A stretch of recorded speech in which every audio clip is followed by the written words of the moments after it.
All right. Hello, everybody. It's such a pleasure, such an honor to be here with Alex. We have so much to discuss, so much to learn.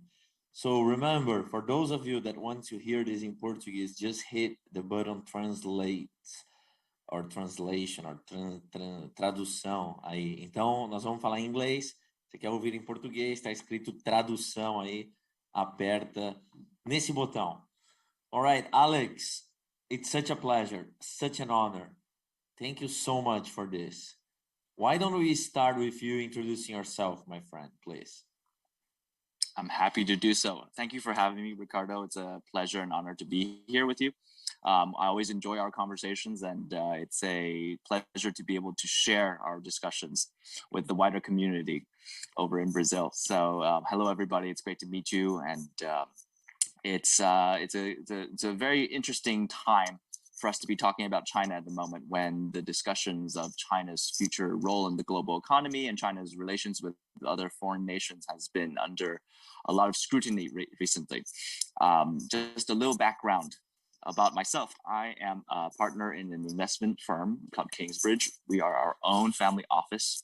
We've invested in China for the past 6 years through various vehicles, but we've been known mostly for our public equities positions, and we've made some major investments in some portfolio companies like Contemporary Amperex, Bytedance, and Longi are some of our larger investments we've made in the past. And we've also recently diversified into investing in companies outside of China, looking at places like India. So we manage about 300 million of our own proprietary capital, and we take on some client outside capital as well that we invest in US dollars. So we've been active in this space for a very long time. We do a lot of work in terms of research and outreach into the public policy space, as well as into the academic or economy policy space, so that we try to make efforts to better understand China. So I've met Ricardo and have discussed with him many occasions about China. Ricardo is one of the most knowledgeable people of China that I know, and we always enjoy our conversations. So I look forward to all of the topics and questions that we go over today. You're very kind. I am very curious, and I always learn and enjoy so much. Alex, before we jump, I have so many questions for you, but you mentioned Bytedance. For the people that do not know, Bytedance is the owner of TikTok. And TikTok is one of the most downloaded and used apps here in Brazil. If you have a teenager in your family, you probably know TikTok. And Longi is a company that does big business in Brazil. Is one of the world's largest solar panel producers, among many other things that they do. Correct me if I'm wrong, Alex. I just wanted to clear that. Got it. Absolutely. Absolutely. All right. So much to cover today. So let's get to it. Well, everybody here knows Instituto Caldeira, Alex, and I told you all about Instituto Caldeira. It's basically a group of, it's a true ecosystem that puts together the key people at government, private business, public business, academics, army, everything that is needed for a innovative ecosystem to truly blossom. So my first question to you is related to China COVID policy, which now has essentially become, to the eyes of many, China economic policy. We all read and hear so much about it. Why don't, and this is the number one question that is on everyone's mind. So let's just start by getting that gorilla out of, the elephant out of the room. So elaborate, what is China COVID policy? Where is it? Where is it going? I remember a couple of years ago when COVID just started, it was really scary. And then China tamed this beast. And in 2020 was the only major economy that actually grew. And now, the world has put this to rest in many ways, but China has not. So please share with us your views on this important topic. Absolutely. It's the subject of discussion for any business discussion, even internally in China. So we are lucky in that we have a lot of interactions with public policy makers, and that we've been able to research this topic at length. The history of China's policy in COVID has been not as interesting as the history of the evolution of policies globally, because China has essentially stuck with its COVID zero policy since day one. But I can share with you the kind of key logic of China's COVID zero policy, and how that's slightly evolved in the past 2 years. So the origin of the COVID zero policy is just in the notion that China has a huge population of 1.4 billion people, and of that population, the group that is age above 60, there are 267 million people in that age group, of which many of whom suffer from pre-existing health conditions. So when COVID first hit, China had actually drawn up various different plans that mapped out the development of the virus across multiple years. China, in fact, actually made a map of the evolution of the virus that goes all the way to 3 to 5 years in terms of projections, in terms of how various different variants will come and how it becomes progressively more transmissible, less virulent, and generally more prevalent within society.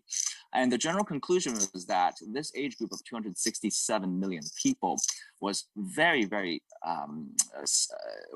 exposed to the risks of health conditions being complicated by the virus, essentially. So just even in the city alone in Shanghai, it's been on the news most recently, of the 25 million residents in Shanghai, the vast majority of people who were admitted to intensive care were elderly, and mass majority of them had pre-existing health conditions. So we can see that as the virus evolves, it becomes more and more isolating for this age group. And this particular age group in China has been resilient and kind of has been not as willing to get vaccinated. Why is that, I think is there a role that in the beginning, differently from the West, over there, the young people started to get vaccinated first, and then, yeah, go ahead. It's a very good question. I think there's a cultural reason as well as a logistical reason to that. In terms of logistics, China has not forced its residents to actually get vaccinated. Although China has been perceived as a very strong-armed government with a very strong voice, it has actually never enforced a vaccination requirement on its civilians. So the vast majority of Chinese elderly population, they live with their sons and daughters and their families. So they live in larger family units of 4 to 5 people in many cases. And the general feeling is that among the elderly population, if they have pre-existing health conditions, they rather not take the risk of getting a vaccine. And this has been the case for not just COVID, coronavirus vaccines, that's been the case for flu vaccinations as well. China doesn't have a culture of getting seasonal flu vaccinations amongst especially the elderly population. And the feeling that this population is less mobile, they don't really go out, fly around to different cities for business. They feel there's less risk in not getting vaccinated, especially given the fact that their sons and daughters and their children are all mostly vaccinated already. So it's a combination of laziness, apprehension about just getting vaccinated, and also there's a lot of news, for example, in the early advent of COVID, you have other Asian populations like Singapore, Taiwan, or Japan that rapidly vaccinated their elderly populations, and there's always some number of deaths due to complications of the vaccination. So the general fear of the elderly population in China is that if any of that happens, that it's both risky for them as risky for their families. So I think the general tendency for China's elderly is to not get vaccinated for the past 2 years, and that is the primary consideration behind China's COVID zero policy, essentially. So the COVID zero policy is essentially many people explain it as dynamic zero. What does that mean? Dynamic zero, which is it's the primary thought behind that is that if you catch one case of the virus within the community, you isolate it and prevent it from spreading. And therefore, you cause the larger population, especially the more at-risk population, to not get exposed to the virus. So that's the primary thought. That's evolved over the years, especially most recently, I think, with the infections in Hong Kong and then subsequently in Shenzhen. They started talking about a different kind of zero policy called community zero, which is a slight more sophisticated version of dynamic zero. So dynamic zero means wherever the virus occurs, if you have a case, you isolate it and you lock down that particular zone, especially if it's a city with multiple cases, you lock down the entire city. Whereas community zero is a more sophisticated approach, which posits that if you have one case, you lock down that specific building or that specific community, but you allow the larger mobile community, the working population, the import and trade kind of sectors to largely function as normal. So you create two isolated zones, one, the larger community that remains zero, essentially basically free of COVID, and then the lockdown, more smaller lockdown zones. So that's the primary method that's being employed both in Shanghai as well as what you're seeing here in Beijing. So one of the biggest concerns is getting the elderly population more vaccinated. So currently the vaccination rate amongst this 267 million group is still quite low. It's not yet reached 60% as of May. And if you look at other populations like Singapore, Malaysia, Japan, they've largely reached elderly vaccination rates of 89%, 88% before they've actually opened up. So in terms of pushed coexistence policies.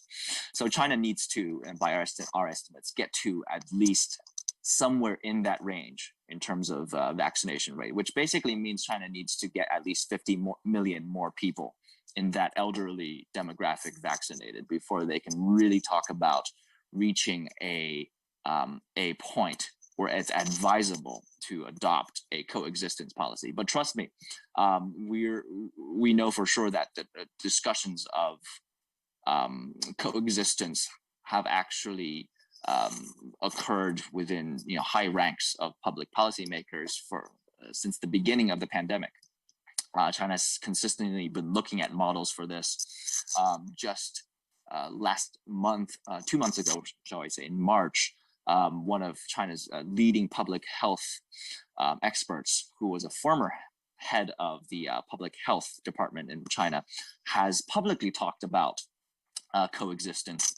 The current head of the public health department, Mr. Zhang, also talked about what it means to quote unquote exit the COVID zero policy.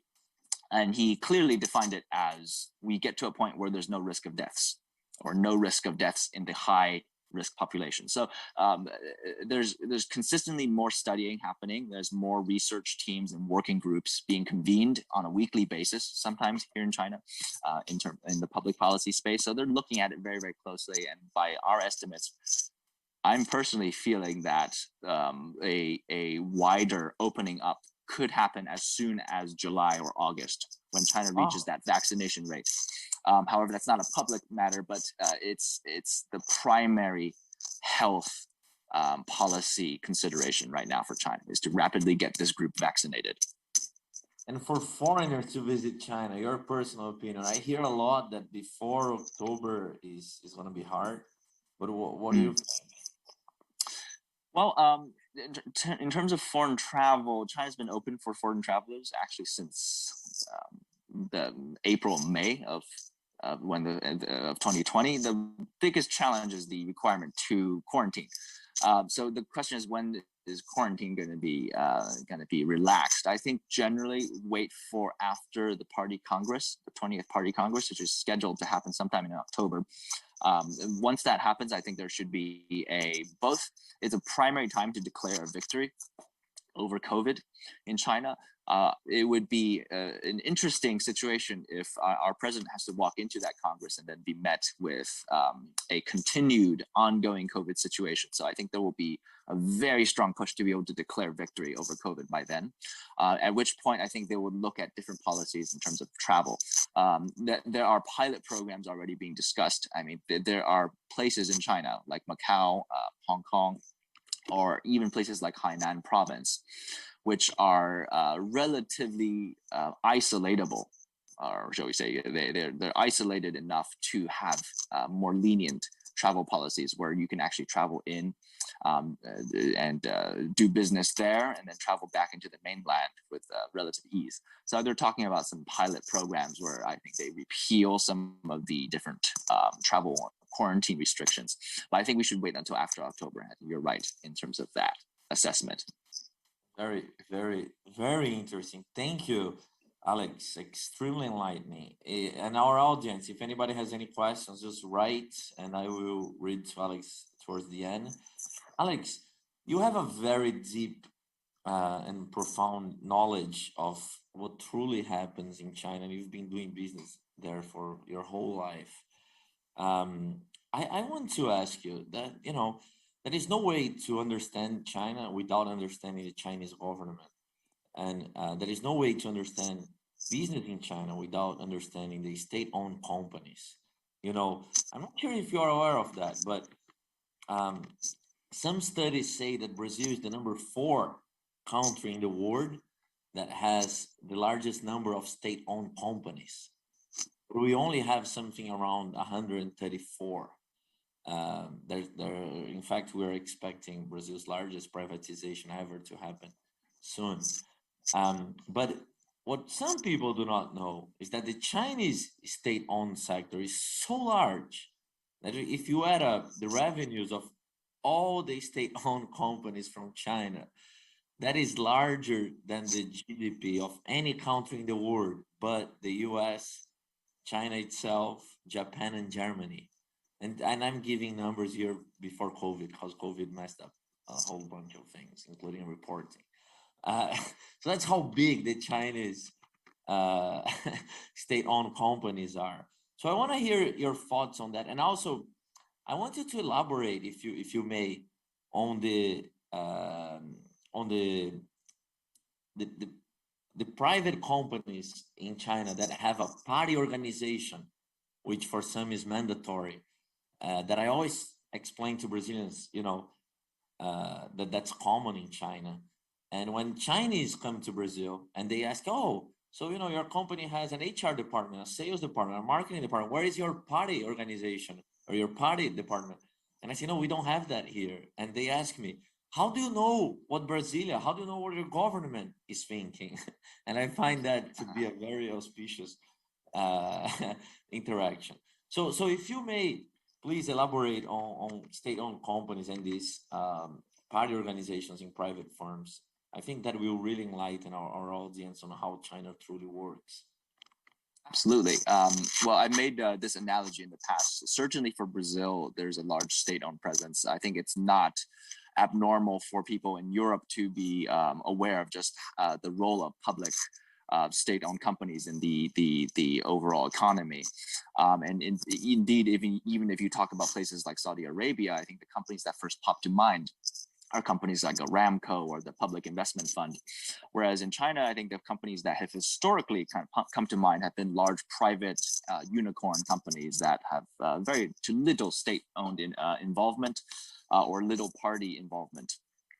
So it's an interesting disconnect, and you're absolutely right. The size of the state-owned sector is absolutely huge, and it's actually one of the very interesting aspects of China's both economy as well as aspects of China's political system, which has since 1949 been a system that, first of all, was built on the assumption that China needed to catch up to the rest of the world, and is roughly 300 to 400 years behind in that. So from 1978 onwards, China underwent a rapid scale of development, which it was both breathtaking but also very, very dire in terms of the importance it placed on China's future.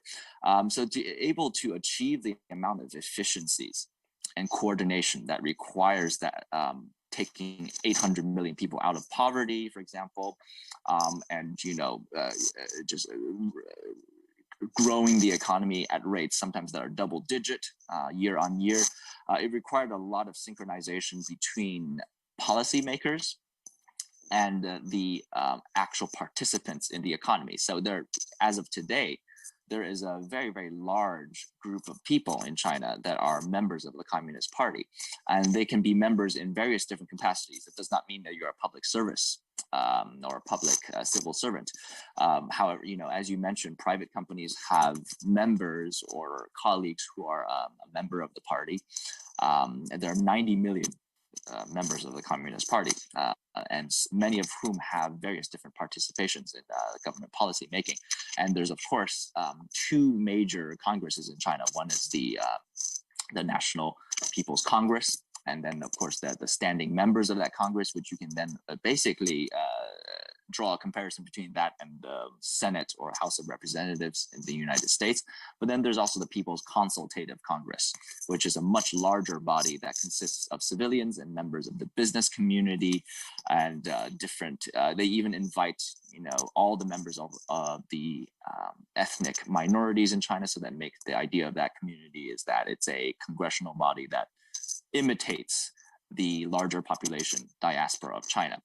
So in terms of the state-owned companies, what that means is that ever since the beginning of New China, the key engines for China's growth, especially in terms of energy, food, and trade and import, especially infrastructural development, had to be in the hands of the state at the time, mainly because there were very limited means within the civilian population to start companies, to negotiate complex trade agreements with foreign communities and foreign vendors. So a lot of that had to be overtaken by the state. And because of that historical heritage, some of the largest companies, as you mentioned, that control all of the key industrial sectors in China, all the key infrastructural developments in China are state-owned companies. And just the size of that, I'll give you an example.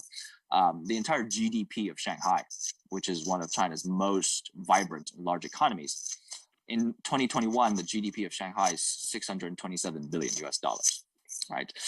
Whereas the entire assets in total owned by state-owned companies in Shanghai exceeded 3.9 trillion. So in terms of the actual size of the state-owned sector, it actually by far dwarfs the size of the true economy in China. And what that means is that many of these state-owned companies own vast deposits of natural resources. They own vast deposits in cash. They own various different assets when it comes to buildings, various different business interests globally.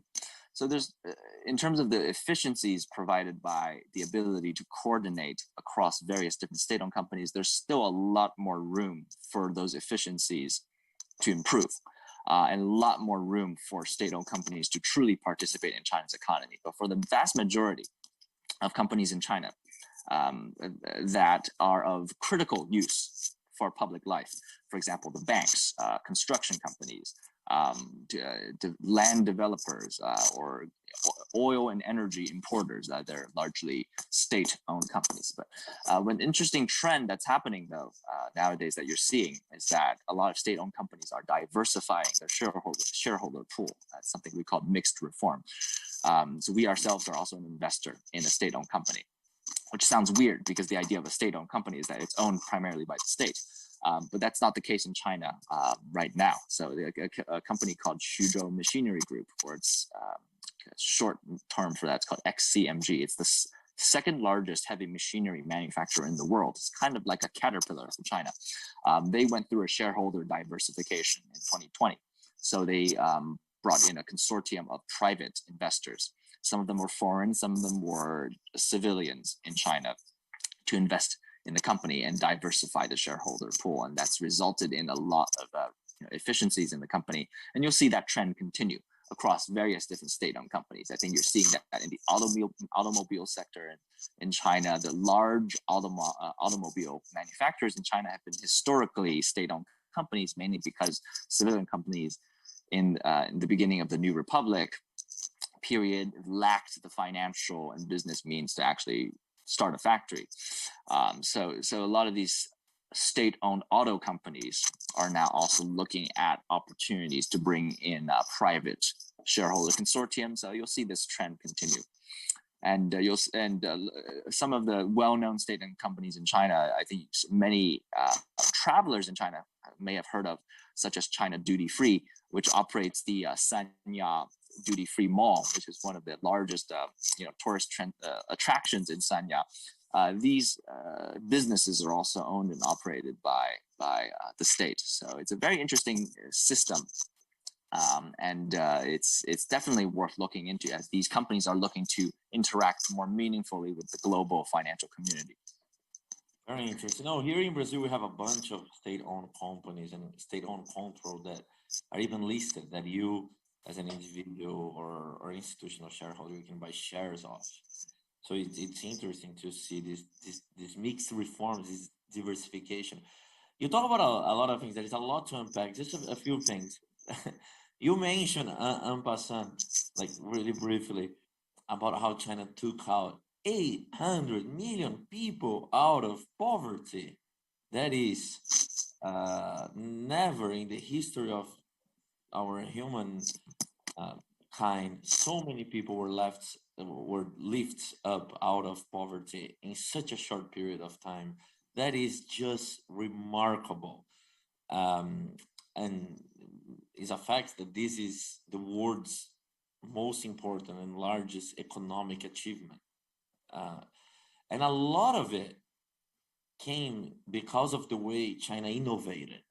So I want to hear a little bit about how did China go from being the world's factory, so to speak, to being an innovative juggernaut. So if you can explain to us, or if you can elaborate your views, how did that came to be? Absolutely. Well, it's certainly an economic miracle. And I think one of the only ways China could have achieved that is in the special so-called planned economy model that China employs, which I briefly described, which is just the high degree of coordination between public policy and the business sector in China. And you'll see that Alex, continue. Sorry to interrupt you. You use the word miracle, and it's a true miracle. China from 1990 to 2020 had not had 1 quarter of an economic downturn, 1 quarter that the GDP was negative. And here in Brazil, we're specialists in dealing with crisis. We've had so many quarters. I should, in fact, add that up. So for the audience, what you heard is accurate. From 1990 to the first quarter of 2020, China has not had 1 quarter that the GDP was negative. Not one recession. So I just wanted to highlight that to the public. Sorry to interrupt you. No, absolutely. Well, it's important to put that in perspective, though. I mean, China's population is huge. So one of the most simplest macroeconomic opinions you can take when you are managing a population of that size is that the best way to grow the economy when you've produced a moderately middle class population right now, that is about 200, 300 million people right now. The best way to grow the economy could, by some theories, be to do nothing in terms of regulation. Just to give you an example, China has such a strong inertia towards growth that all you have to do as a public policymaker is to ensure that there are no wide discrepancies in wealth and no wide public health hazards. Just to give you an example, there are only 600 airports in China. Given China's population, there are 13,500 airports in the United States, whereas China has 4 times the population. Ray Dalio would say that, a slow year of growth in China is the fastest year of growth for any other nation. It's made possible because of the size of China's population. Give you another example. There are only 0.2 cars per person in China, or the motorization rate, shall we say, is 200 vehicles per 1,000 people in China, whereas that rate is about 800 in the United States. And if you look at the actual motorization rate in the EU, that number is a little bit closer to 600 million per 1,000 people. If China were to reach that motorization rate in 2050, for example, there will be 500 million more vehicles in China. Just because of that size, China has an incredible ability to grow its economy.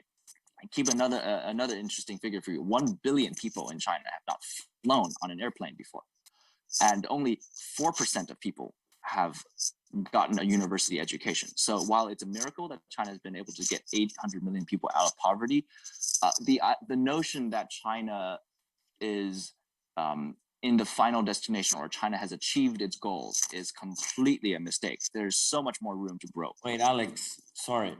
Only 4% of the Chinese population have a college degree. Is that right? Absolutely. Yeah. Wow. So it puts a lot into perspective. I'm going to send these facts to a lot of people that I know in the education sector. This is the entire population of 1.4 billion people. The number for the U.S. is more like I think a quarter, 25% of people in the United States have a university degree. So it puts into perspective just how valuable and how how much you should cherish a university, the ability to get education. Just to give you another interesting figure, one of the great things about China's economic and public policy is that China actually announces its upcoming public policies, Yes. as you know very well. The 5-year plan. Exactly. It's been an interesting tradition, and my general recommendation, if I were to have a 2-3 minute conversation with a foreign investor, is to, if I can't go over specifics, I just say read the 5-year plan. But if you go into it, it makes a lot of very, very specific deliverables for the China's both policy as well as economy for a 5-year given period. And the last 5-year plan was issued in just last year. So we can actually look at specific targets. There's a very interesting line in last year's the 14th 5-year plan, which also is different from other 5-year plans in that it sets long-range goals for 2035. There's one line that China's economy shall reach the level of the middle ranks of developed countries by 2035. So this just quickly, it gives you an illustration of where China's growth is headed. China's per capita GDP, per capita, is only $10,500 per person as of 2021. For a developed nation, what do we have down here in Brazil?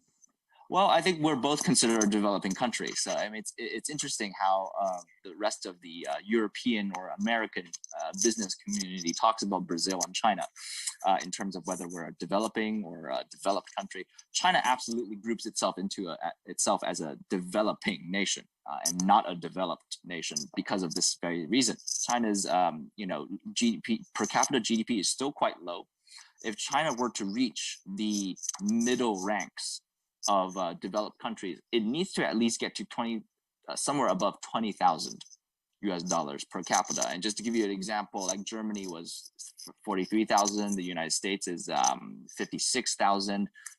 China's closest kind of neighbor, Korea, is $27,000 in 2021. So if China were to reach the goal set by the last 5-year plan to reach the middle ranks of a developed country by 2035, that would require China doubling its GDP and doubling its economy by 2035. That's an extremely, extremely aggressive and ambitious goal. And it requires China to, and by my estimates, it requires China to grow by no less than 4.7% year on year going forward into 2035. That estimate is echoed by a lot of economists, like the former head of the National People's Congress Financial and Economic Affairs Committee, Mr. Huang Qifan, who was also former governor of Chongqing. He's estimated that China needs to grow by 5% every year from now on to 2035 in order to reach that goal.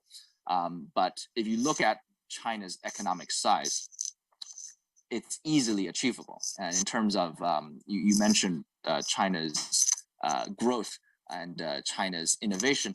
Going forward, China is really trying to transition away from a assembly economy, basically the world's factory, into a much more high-tech, innovative economy.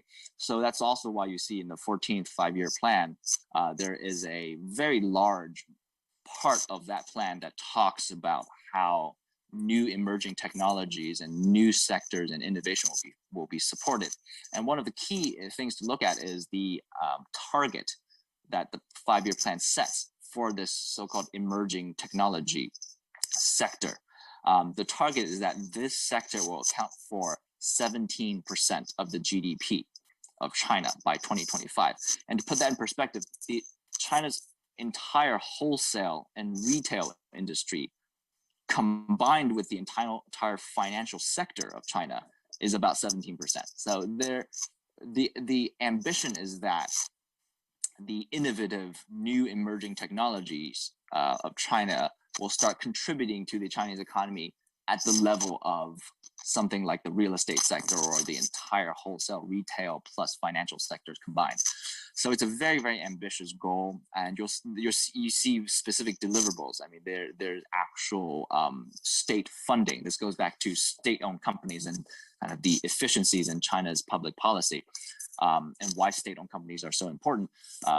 There is a commitment to grow the amount of research funding that is sponsored by the state by 7% year on year from now until 2025.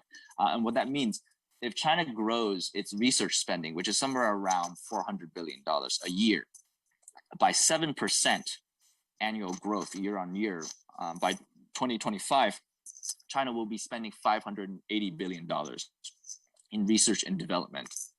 And this means grants to research organizations, funding for research labs, or a financial stimulus for small, medium, and size startups.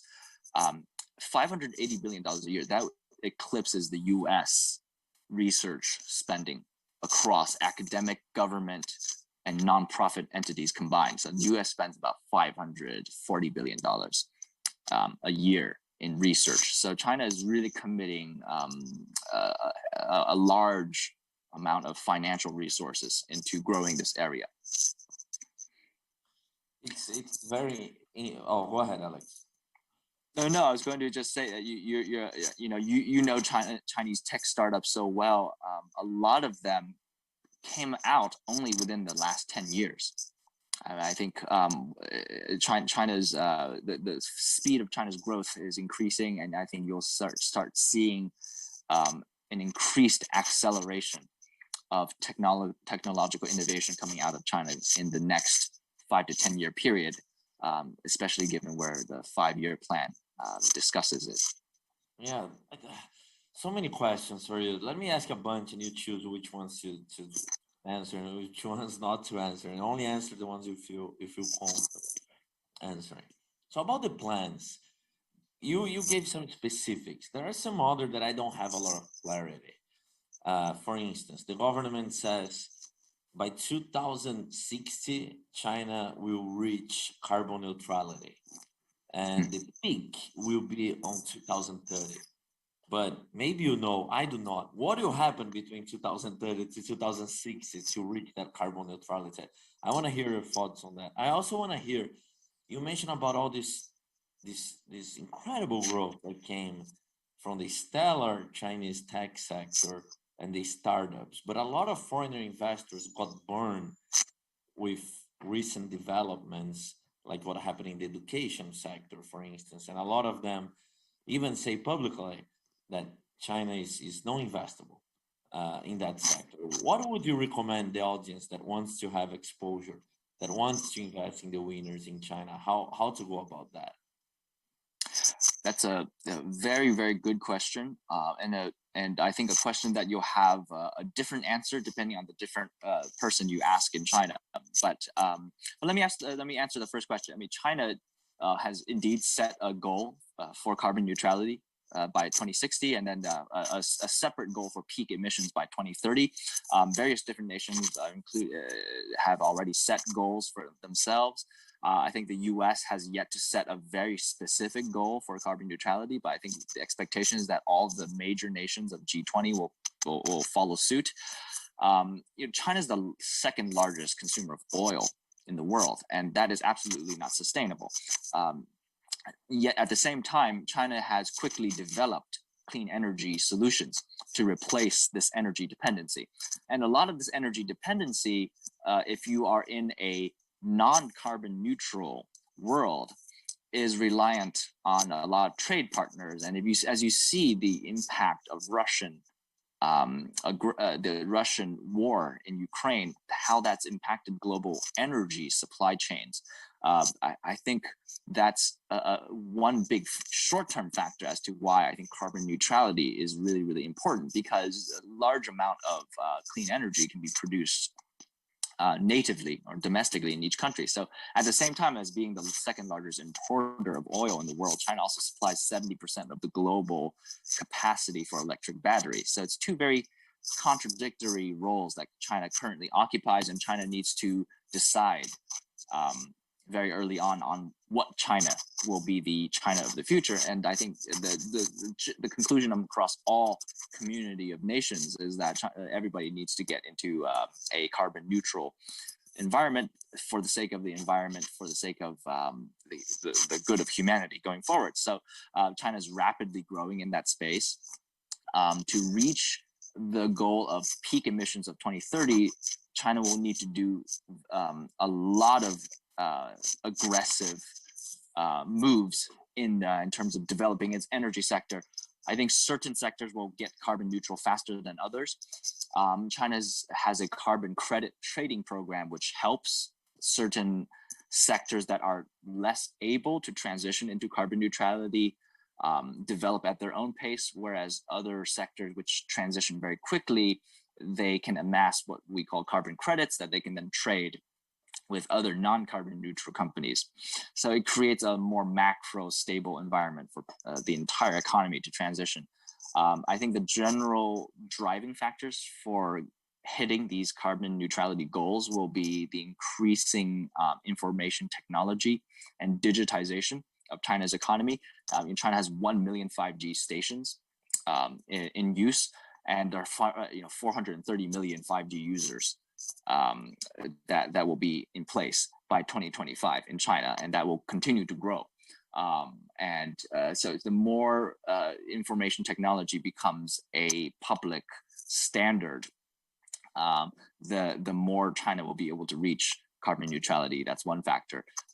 China will also increasingly supply its own domestic requirements for chips and semiconductors.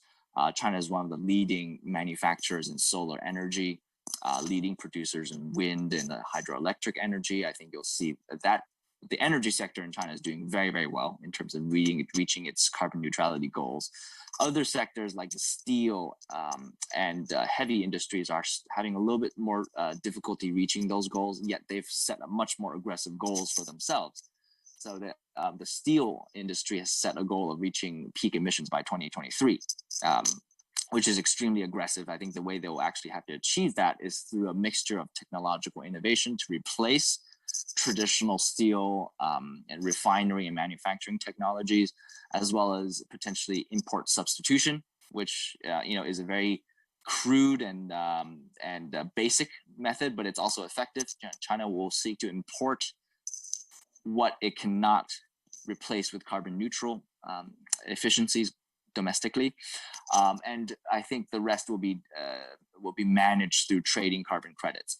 The carbon credit system is actually very fascinating. If you look at the actual amount of carbon credits that a company like Tesla in China has amassed, that can equate to a significant portion of their revenue if they choose to trade those credits. I think a company like BYD or Tesla, which are leading electric vehicle companies in China, in 2021, they've accrued somewhere between 300 to 500 million US dollars worth of carbon credits, which they can then trade with more traditional heavy industries in China who are less carbon neutral. So I think this system will continue, and you'll see more policy, more government funding, and more state-owned sector funding, as well as more VCs investing in the sector of clean energy and carbon neutrality. So I think the traditional VCs like Sequoia or IDG or Hill House are all beginning to explore doing funds that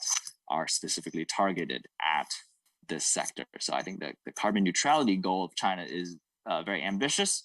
It's very challenging, but I think you see all sectors of China's economy working to make that a reality by 2060.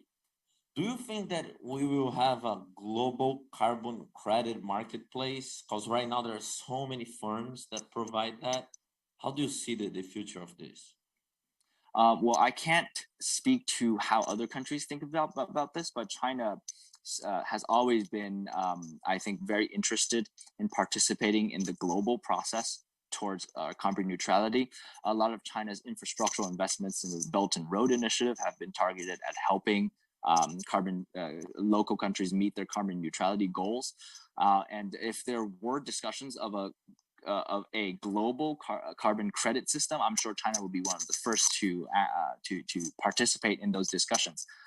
As you see, there was a recent meeting of the Politburo, or the political bureau of the Standing Committee, which is basically the highest governing body of China's government. It's a 7-member governing body. They met in April 29th, and they issued a very large policy statement, and the readout basically stated China will deepen its reform and deepen its opening up to the global economy. China will seek to be a more meaningful participant in the global economy. So you see a lot of opening up measures happening. So it's not just about trying to understand China. China is actively trying to collaborate and understand other parts of the world. And as well as I do, China-Brazil relations has been very, very strong.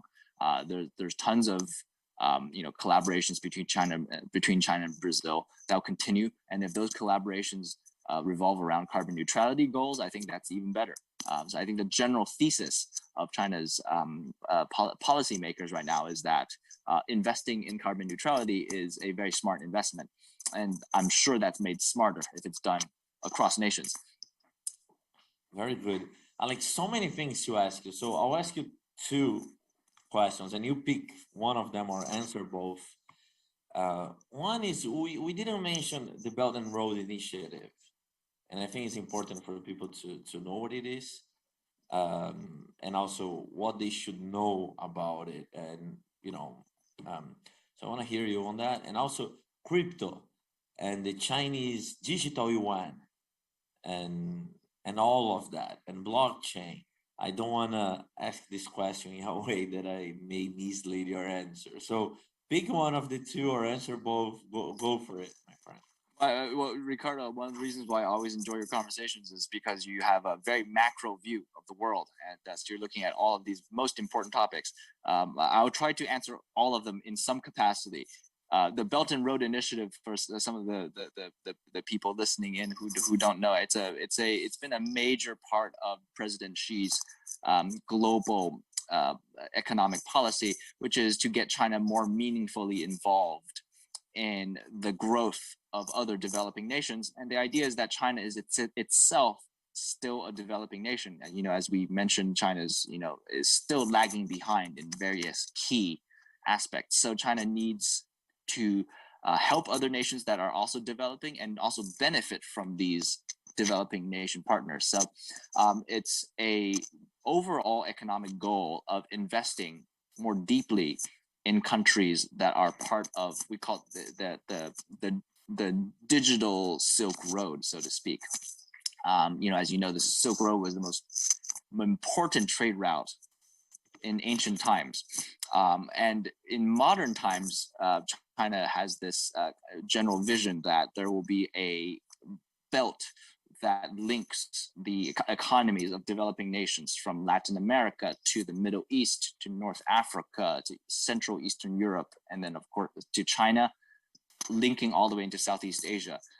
And if you think about just the population of Latin America plus Asia combined is basically 2/3 of the world's population. It's an incredible block of the world economy that I think benefits from a coordinated approach to growth. And that's the central thesis behind the Belt and Road. The specific implementation of Belt and Road has been to invest in infrastructural development by investing in trade ports, by investing in municipal development in countries like in Africa, the Middle East, and investing in energy and trade between the two countries. So that's the policy has been a matter of a lot of speculation on the foreign press, mainly because a lot of people have talked about it as some form of debt trap or of some sort. I think some of that has happened in the sense that a lot of Belt and Road investments were made by the state in the form of infrastructural investments, but a lot of those investments were also made by private companies in China, especially banks or investment firms that lent the money on the expectation that they'll make outsized returns because of the growing size of some of these developing nations. Some of those investments have not been quick exits as people have assumed they would be. So I think it's had some results that were not as well performing as people have expected to, but largely it's still an ongoing policy. China wants to deepen it. President Xi is still talking about the importance of the Belt and Road Initiative as early as last April during the Politburo meeting, as well as during the Boao Forum.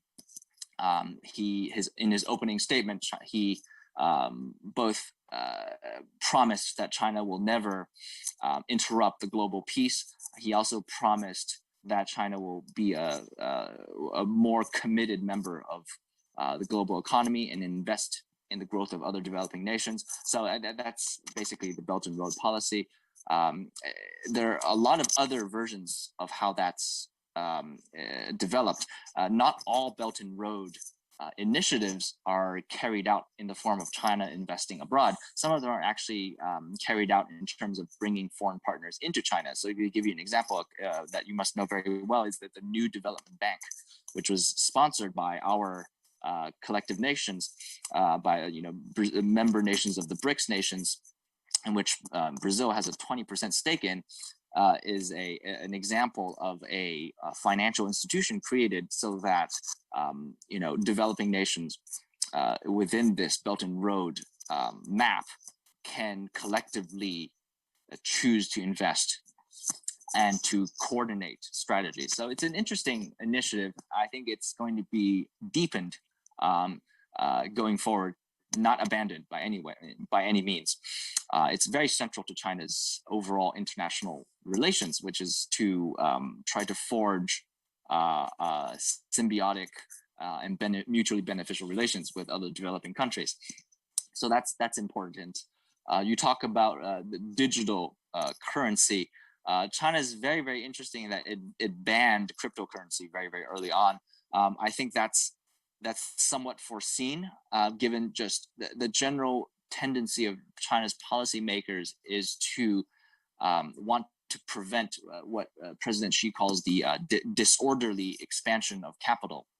And just giving an example of that, not just in terms of cryptocurrency, a lot of young Generation Z kids in China spend a lot of time on live streaming, and the live streaming business in China is so huge that many teenagers spend up to 10 hours to 12 hours a day looking at live streaming. And what they do on live streaming is that they can tip the hosts and streamers, and thousands of dollars of household money have been spent in these kind of tipping. So it creates a lot of disorder in terms of household spending. It disrupts family spending. It disrupts consumer economies. So I think generally China wants to protect its civilians from spending too heavily on certain things that don't ultimately contribute to the economy.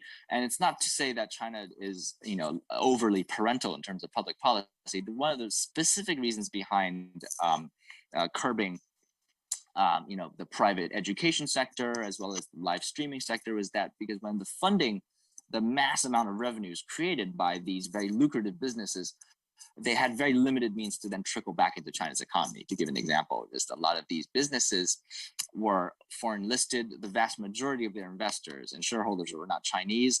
And the vast majority of these business owners did not reinvest back into the Chinese economy. And that becomes an issue when you have the largest companies in China all seeking to avoid some way of kind of recontributing that capital back into China. So I think specifically with live streamers, a lot of them are also known for being very smart tax evaders. So these issues all become collectively the things that public policymakers keep in mind when they try to make decisions. I think in general, going forward, in terms of just policy and regulation of tech companies, as you see in the readout of the Politburo meeting in April 29th, the call by President Xi is for regulation and policy to be more predictable, to be less redundant, and in general to be more pro-business going forward. I think China has gone through some challenges in its economy because of its COVID-0 policy, and I think that combined with a much more hard-line approach to businesses is not really a very smart approach. I think that idea is very central now to China's policymakers. But the problem with cryptocurrency is that as pro-business as China wants to be, the Chinese yuan or the RMB is still not a very liquid currency in the global economy. And if China were to adopt the cryptocurrencies as a tradable asset or as a asset that can be bankable, I think it would create a whole world of complexity and challenges. And if you take into consideration that the US dollar itself has limited liquidity within China by regulation requirement, it's much more challenging for the idea of a cryptocurrency like Bitcoin or Ethereum to be adopted by China's financial system. But what China wants to do is certainly digitize the financial sector. So fintech and blockchain technologies are integral to digitizing and allowing more efficient means of the transmitting of cash between civilians. Just keep in mind just how I said there are over 400 million 5G users in China, and there'll be close to 500 million 5G users by 2025. That still leaves 800 to 700 million people in China who are not really that connected and mobile connected. So I think that the use of fintech and the use of digital means of transferring money will be more prevalent, and the digital RMB is just a way to spearhead growth in that sector. I think some of the opinions that are similar in the foreign community would be opinions like that Bill Gates or Warren Buffett have on digital currencies and fintech. So I mean, they're known, as you know, publicly to not be very they're not that optimistic about the future of crypto, but they're optimistic about the future of blockchain. I think that kind of view is something very similar to what China's leaders are adopting in terms of the view towards cryptocurrencies and technologies in that space. It's super clear. Every time I talk to you, I enjoy it so much, and I have so many more questions. But look, we started at 7 a.m. your time. I am very grateful. I think this has been stellar, and I will let you go. Any closing remarks, my friend? Well, no, I'm always grateful for your time. It's always great to see you, talk about China, talk about the rest of the world. I hope that, going forward, there's always a lot of uncertainty. I think in a COVID age, in an age of war, I think there's always uncertainty about China because of the nature of how China governs and the nature of China's policy making. I would say let's do more of this. I always tell my friends who are investing in China or foreign investors in China, when you reach in a country as large as China and a country as important as Brazil to the Latin American economy, it's always difficult to understand everything. The way to do it is to do more research, to talk more, to communicate more, and not go running for the hills. So I think what we're doing is very important. I think what you're doing is great, and always happy to have a conversation with you if it results in people exchanging more knowledge. Thank you so much, Alex. This has been fantastic. 谢谢。谢谢你，拜拜。拜拜。